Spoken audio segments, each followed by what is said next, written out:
When you're about halfway through the school year, you start to notice that your students' engagement and general motivation seems to wane a little bit, right? They're anxious, they're ready to go on break. You're ready to go on break. Let's admit it.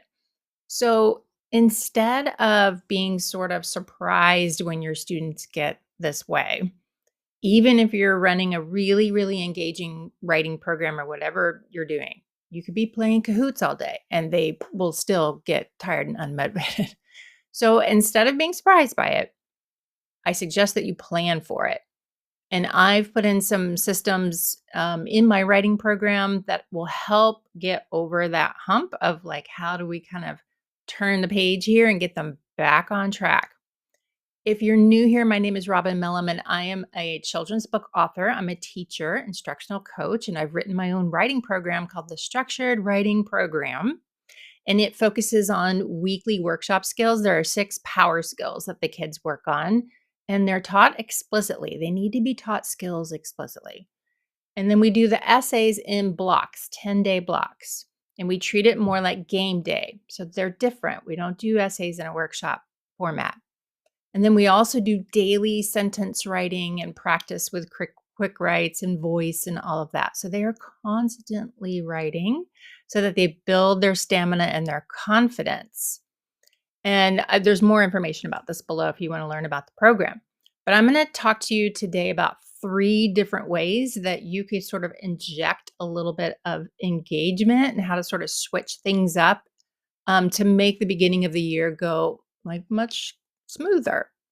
I will have a couple of free things for you below, so stick around so you can get the links to that. How to refresh your mid-year writing routine. So here are 3 things that I suggest that you could do.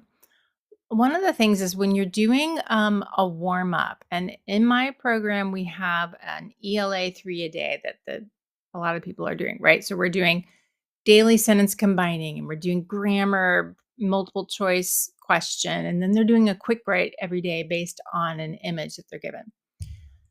And they're pretty engaged with it and they love it at the beginning. And then after a while, they're kind of like, ugh, because it's normal. And that happens to me. And this is exactly what happens. So I like to intersperse in there, like take a week where it's like, okay, we're going to stop and we're going to do editing for a week. And you're going to practice all the editing skills. And then some of them love this one more, and then some of them, they wanna go back to the other one, but just, like, every once in a while, if you go in and throw in this editing piece, and I have one that I call Daily Dose of Editing, and the cool thing about it is that the sentence always has 5 mistakes, because sometimes if it's more than a certain number, they don't really know how many they're looking for, so then if there's 5 of them that they're like, "I can find 5 mistakes in here."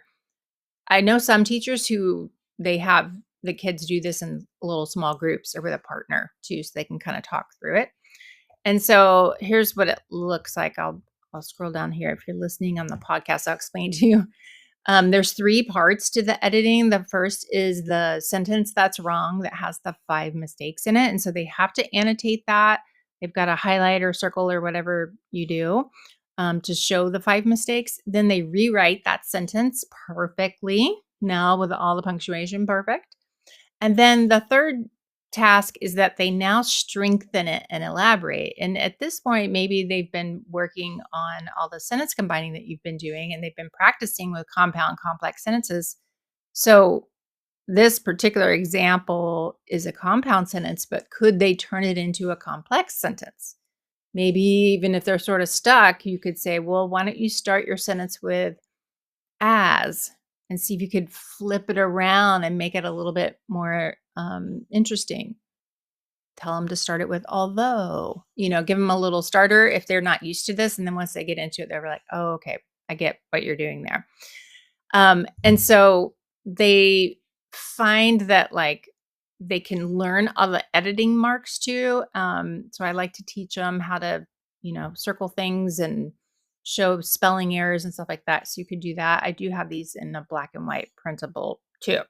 So the good news is that you can have a whole set of these, 20 of them for free. So if you go below, there will be a link there. Just put your name in and your email, and I will email you this set of Daily Dose of Editing. There's enough for a whole month. So I hope you enjoy that. That's one way. You just sort of change up your warm-ups so that they're like, you still have a structure and a routine. They still come in and they do the thing. It's just a little bit different this week. And then we'll go back. Here's the second thing. So now in your workshop, you could gamify the workshop. And I would do this maybe once a month. I would do this every once in a while. This is not an every week kind of a thing, because the same thing has happened with certain teachers when they started to do it every week. The kids got bored with that and they wanted to go back. So just variety in general is really what you're looking for. And I've heard a couple of different programs are working well. One is We Will Write, which I believe is now a paid program. So you'll want to look into that. But basically, these are where you can give a prompt, or they give you a prompt. The students write, and then they submit it, and everybody votes on their favorite one, and the names are anonymous, so we don't know who's going to win, and they all love having like leaderboards and all of that. I suggest that you focus on a skill. So let's say you've been working on sentence complexity or show don't tell or whatever you've been recently doing. Tell them that that's what they're going to be graded on, or judged for, is can they show a piece of show don't tell in their writing. The other one was Curipod. I've had another teacher who I met with recently who used that, and it's kind of the same thing. That one is free for educators, and you just have to like connect with your school or something in there. I don't have my own account in there. So anyway, We Will Write or Curipod just kind of like celebrate their craft moves that they do in there. It's just a new way to kind of get them excited about writing. I wouldn't do it every week. I would do it every once in a while just to kind of inject a little bit of extra fun in there. Okay, so that's 2. Now the third one, it does have to do with writing, but not at first.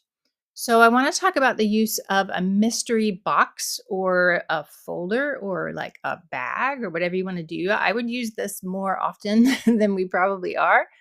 And it's really great for introducing a unit or a new novel or something, or if you're going to read a short story or whatever. So what you want to do is you come up with a list of like phrases or words that are from the story. And then in that list, you also throw in 2 imposters or like red herrings. And so they know perhaps the title of the story or the article or whatever. And they work in groups to go through all these clue words, and they sort them and they try and figure out which are the ones that are going to be in the story and which 2 maybe don't belong. I'm going to show you an example here of what I mean. So let's suppose you were going to read Hatchet and you gave them a whole set of words like this. You just cut them into strips, have little cards, put them into a bag, put them into a box, whatever you want to do. And you tell them, okay, kids, in front of you, you've got this box, mystery box. In there are 20 words or phrases. 18 of them have to do with this story. 2 of them do not. Sort them out. See if you can figure out which one does not make sense in the story and do you think is not going to be in there. Now, it's really just a guess, but it gives them a little bit of insight into what's going on in the story. They might be like, well, the name of the story is Hatchet, so there's probably a hatchet in there. And they could maybe look at the picture that's on front of it and figure out some things. They might be like, well, there's probably not a divorce in it, which there is, but it'll be interesting to see if they can figure out what stays and what goes. And then what I would do is, so in this instance, the 2 that don't belong are wolf tracks because there's no wolf. And then there's no heat, shimmer, mirage. But don't tell them that. I would just have them submit their ideas. And then as you are like reading the story, you could have these words up and then maybe you yourself move them over as they show up in the story, which creates a little bit of mystique. Like, oh, wow, there is a divorce. We move it over into the yes, it's in their category until you get all the way down to which 2 are not left, so that then when they're in your final chapters or whatever, they're like, is there going to be a wolf or not? Or is there going to be a raspberry bush? And there'll probably be like gut cherries. That's not a thing, which is kind of weird. So it kind of creates a little bit of cool engagement as far as they're trying to figure out what the story is about and see if they're correct. And then they get to kind of watch it unfold as you all are reading it. Now, once they've done this, they've sorted the words, and now they're going to look at their list of all the words that they think are in the story. And you're going to do this is the writing portion of it. You would have them do a prediction statement before you start reading. And let me go down here. There's a couple of ways you could do this. One is you would let them choose. Like, we're going to write a sentence about what you think the story is about. And these, I'm going to give you two frameworks. These come from the writing world. When I'm submitting novels to publishers, I create one of these sentences. And these are like the way that you would show the whole story in one sentence. So where it says when, and then character and age, so that you would say when, no, I've forgotten his name in the book, so-and-so. They could even guess what the name is. They could look at the picture of it and be like, what do you think this kid's name is? Just have them guess everything. Think he's probably 14. Discovers. And so what do you think he discovers? Make a guess. He or she must, what's he going to have to do? Before what? What are the stakes before a wolf gets out? Like, what are they going to do there? And then what do you think he'll learn? So it's called a cause and effect framework. So the group could write it, they could choose that one, or here's another one. They can do what's called a tension framework. And in a tension framework, they say the same thing, character and age, so-and-so, age 12, wants what? What do they want?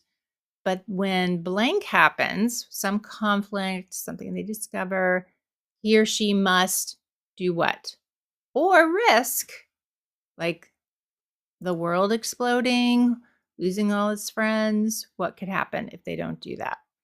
And so the good news with this one is that you can have this activity as well. I threw all of this into a Google Doc, and you don't have to put in your email or anything for this one. I'm just going to put a link below to this. You can edit this all you want, change it however you want. And it's 2 pages and sort of walks them through the clue sorting and then the 2 different, there's actually more than that to it. There's like a building your prediction section in there where you kind of take some notes and then they write their prediction together.